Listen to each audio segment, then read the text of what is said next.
In the past, brickmaking was done almost entirely by hand and was thus an extremely difficult and time-consuming process. But over the years, this activity has undergone quite serious changes. There are new methods and improvements in contrast to the past technology. Today, the production of bricks is a process that has been highly automated with the help of modern equipment. Let's look together at all the subtleties of the technology of its production. Let's start right off the bat. There will always be four basic, very important operations involved in the brickmaking process: clay preparation, molding, drying, and firing. And to get started, let's talk about the first, but one of the most significant stages of the whole production. Of course, we'll talk about the preparation of clay for brick production. Its preparation can be divided into 5 stages. Rolling out the clay is where it all starts in this challenging endeavor. It's clear that the quality production processes require pure clay. The top layer of soil can always contain various impurities, so the clay in this soil layer, which is about 7.9 inches deep, is simply discarded. This process is also called unwinding. After the topsoil is removed, the clay is dug out of the ground and laid out on level ground. Then the cleaning process takes place. At this stage, the clay is cleaned of stones, various vegetation, and other impurities. If there are numerous solid particles, the clay is washed and sieved to remove all kinds of stones from the clay mass. In the majority of cases, special stone removing rollers are used, and after this procedure, the clay is sent to the box feeder. At the outlet of this machine, movable rakes are placed, which partially break the emerging pieces and push the clay into the runners, where the final grinding takes place. The next stage is weathering. You may think that this stage is not too important, but I hasten to change your mind. The purified clay must necessarily be exposed to the atmosphere for its softening. The weathering period can take about 3 to 4 weeks, or generally a full rainy season. Typically, clay material is excavated just before the rainy season for larger projects. Next, we have mixing. If there's a need to add some ingredient to the clay, it's better to do it at this stage by loosening the material and spreading that very ingredient over it. Then it's necessary to take a certain portion of clay in your hands and direct it up and down in a vertical direction.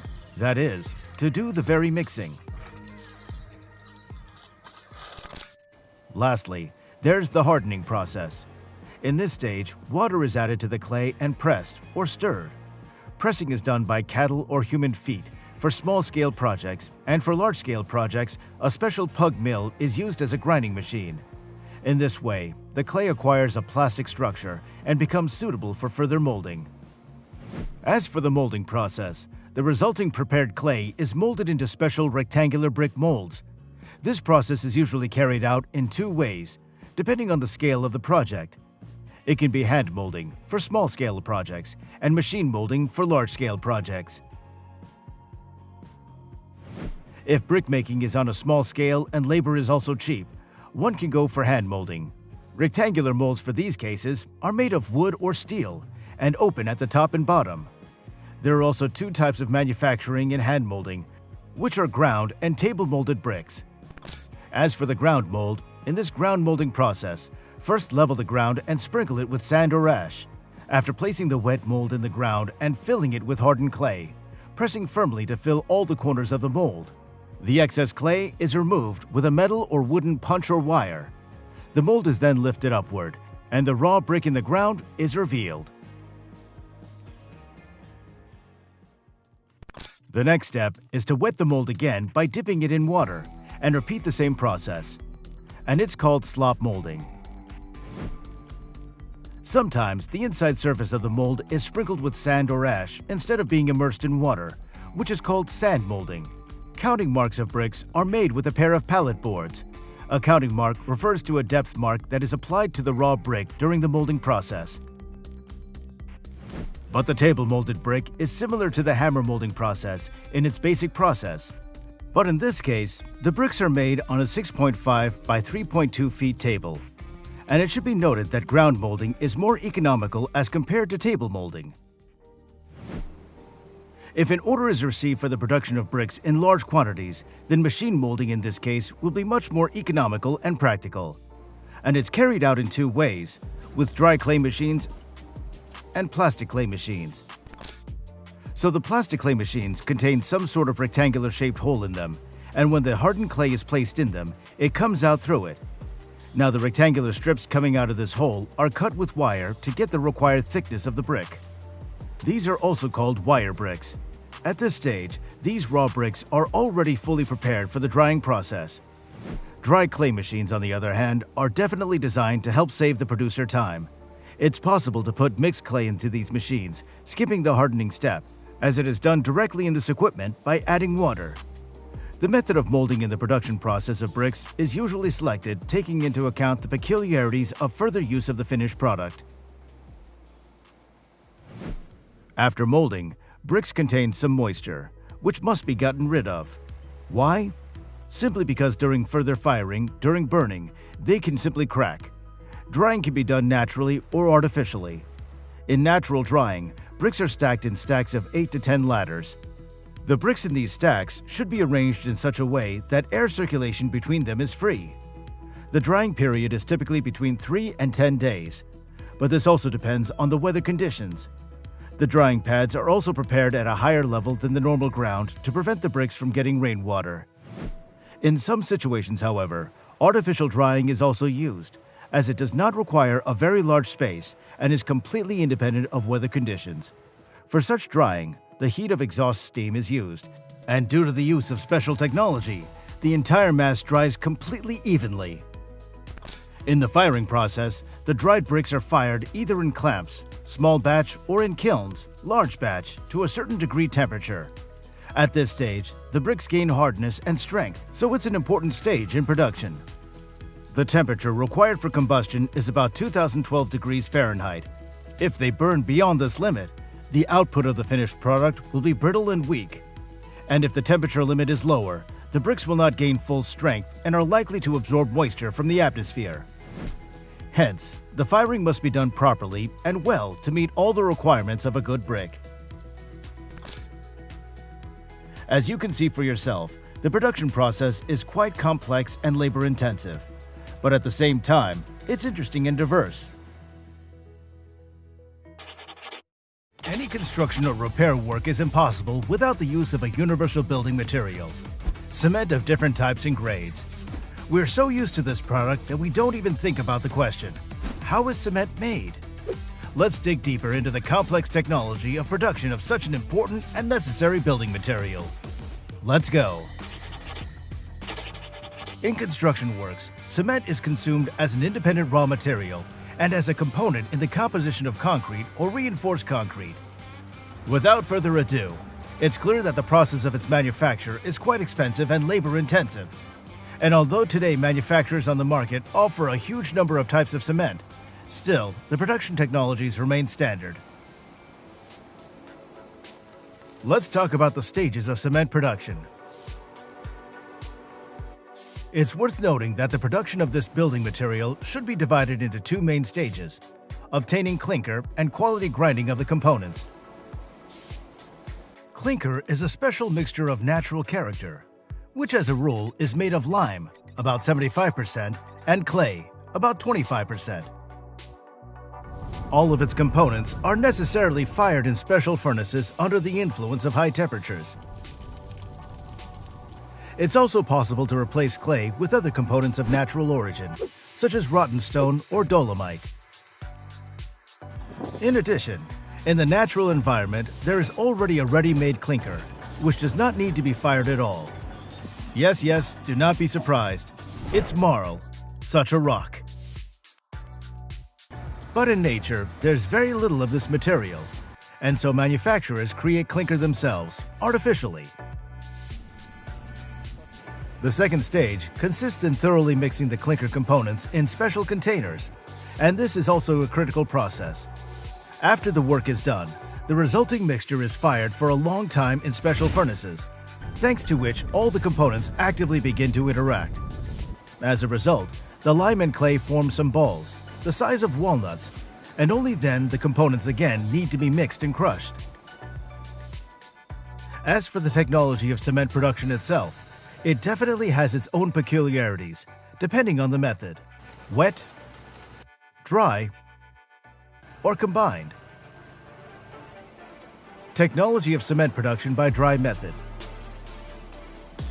I'll say right away that from the perspective of economic profitability, this method is the most attractive.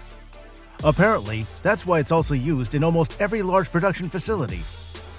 What are its peculiarities? Firstly, it's the dryness of the components at absolutely all working stages. The basis of material production is based on the chemical and physical characteristics of the raw materials used. Each of the elements is necessarily subjected to an additional drying process and then ground to powder. The components are combined and mixed, or more scientifically, homogenized. The output can then be homogenization silage, or raw meal, which is sent to the kiln to undergo a delicate roasting process. It is this fired material that is called clinker. The next stage is when various necessary additives are added to the clinker, depending on the type of cement, after which all components are again ground and mixed. Finally, the obtained raw materials are sent to the prepared hopper for storage with the help of special machines. There, the cement is packed into bags of different capacities, and then it's sent for further shipment.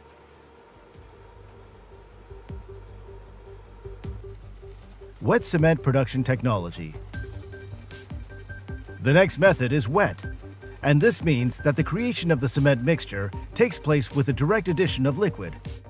It's not difficult to guess that this method is less popular than the one we just talked about. Carbonate chalk and silicate clay are used in its production.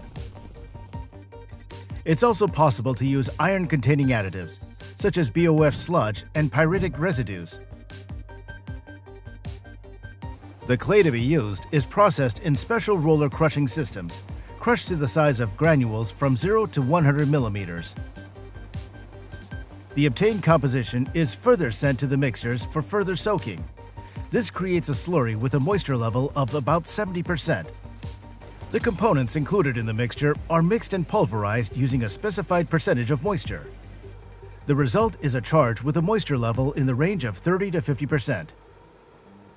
It's here, at this important stage, that quality control is mandatory. If everything has been done well and correctly, the charge is fired at high temperatures, turning it into tiny grains. These are then carefully ground to a fine powder. Not surprisingly, this technology is only used in the production of some mortars. It's all about the labor-intensive nature of the processes. Technology of cement production by combined method. Already from the name, it's clear that this technology has managed to combine two methods of cement production at once. The fact is that in the grinding drum, the sludge undergoes a stage of forced moistening to 40 to 45%. Then the composition passes through special filters to dehydrate it, after which it's taken out and sent for heating. This process also has the effect of significantly reducing the moisture content of the slurry. And only after all these moments, the cement mass is submitted to a strong heating, where it's regularly and thoroughly mixed. The finished product is sent for storage and for subsequent packing into bags. Making white cement mortar. Speaking of cement production, it's impossible not to tell separately about the manufacture of white cement. This construction material is often used for surface finishing, and after its complete drying, it becomes pure white. The mix includes marl, limestone, marble, sand, and clay, but not as much in quantity as gray cement. Another thing is marble chips, which constitute the greater part of the mixture. For the whitish color, responsible for the chalk and kaolin in the composition. Not insignificant in this production, the very quality of the water used. The material undergoes several levels of purification, so the result is cement of high quality.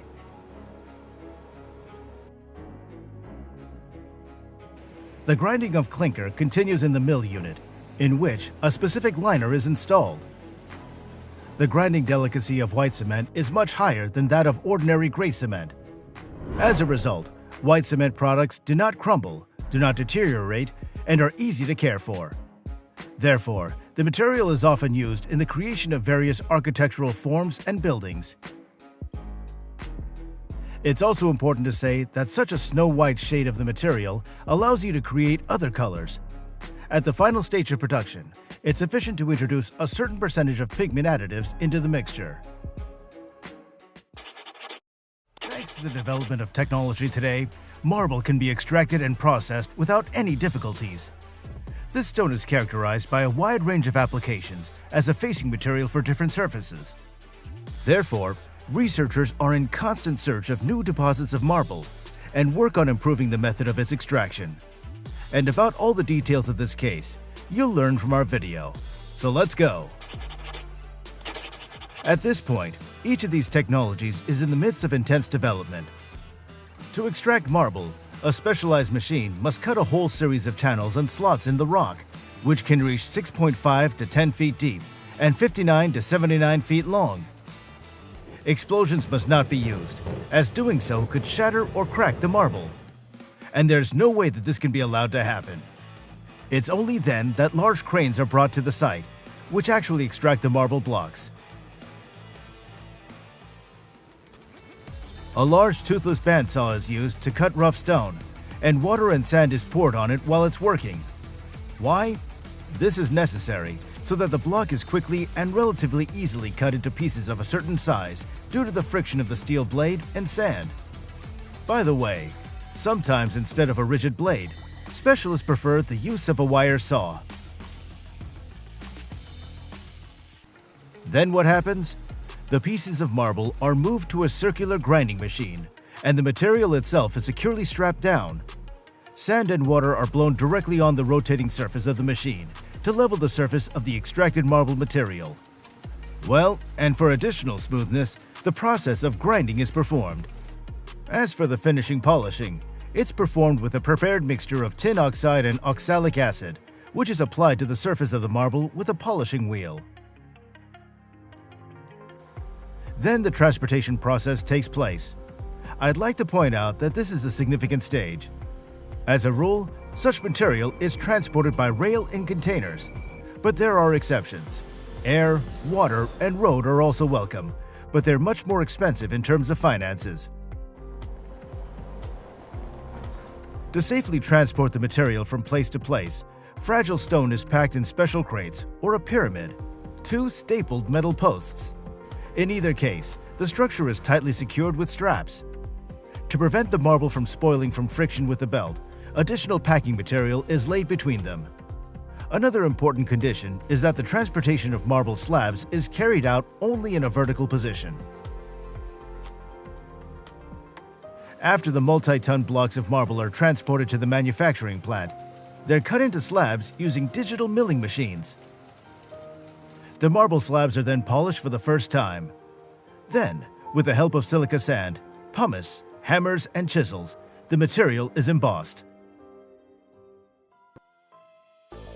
Marble's natural elegance, color variety, and excellent technological properties make it the ideal material for creating an exclusive interior.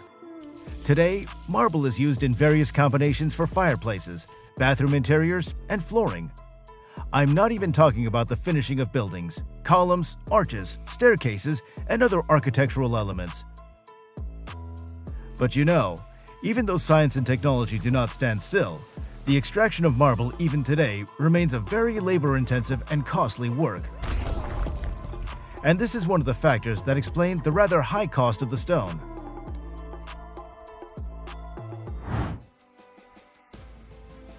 Now you can turn your backhoe loader into a giant chainsaw, and without much effort.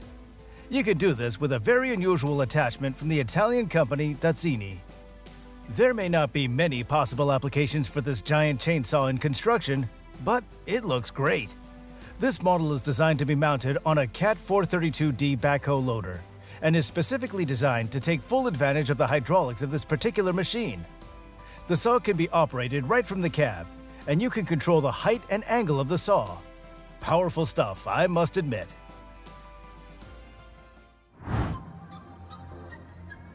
The Komatsu WA800 is a large wheel loader designed for use in heavy-duty mining and construction applications. Manufactured by Komatsu, a leading producer of heavy equipment, the WA800 is known for its impressive size and hauling capacity, as well as its advanced features and cutting-edge technology. Its combination of size, power, advanced technology, and operator-friendly design make it a popular choice for mining and construction firms around the world. Here we go. The new Minimax saw is a cutting-edge and compact power tool that offers exceptional cutting performance in a small and portable package. This innovative saw is designed to meet the needs of both professional woodworkers and DIY enthusiasts who require a versatile and efficient cutting tool. Despite its compact size, the Minimax saw packs a punch with its powerful motor and sharp cutting blade. It's capable of making precise and clean cuts through a variety of materials, including wood, plastic, and even certain metals.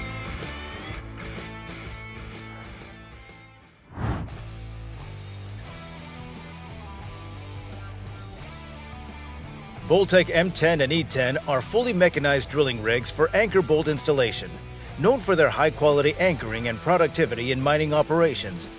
All of this became possible thanks to the implementation of intelligent options in the machines. By the way, both models are equipped with an optional electric transmission with a zero-emission battery, which is also crucial. Wouldn't you agree?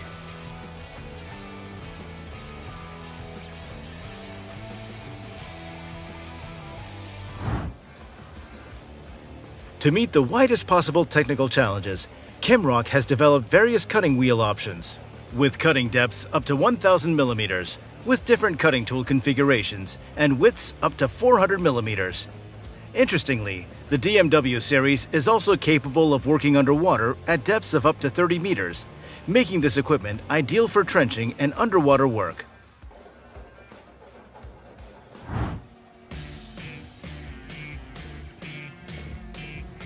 Meet the walking excavator from Siku. You might be amazed by the size of this machine, but believe me, there's nothing particularly surprising here. Thanks to its compact dimensions, the excavator excels in its job on extreme construction sites. So this excavator is truly the best choice for earthworks on steep slopes, in mountains, and on impassable surfaces.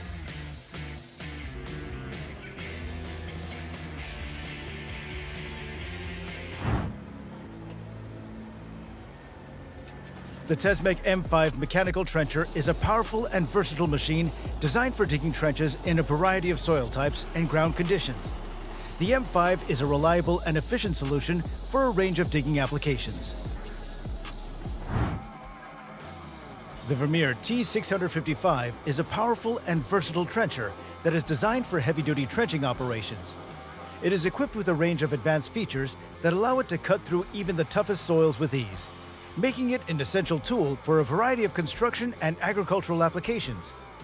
The trencher is equipped with a range of advanced features, such as electronic grade control and a digital display. That's all, friends. Today you've learned about all the processes of mining this beautiful material. I hope the information you got was useful to you. We'll be grateful for the like and subscription to our channel. Bye for now. Thank you for watching Smart Tech. We try to make good content for you. Every day we work for you. Video editor, screenwriter, designer, and content manager. We'll see you in the next video.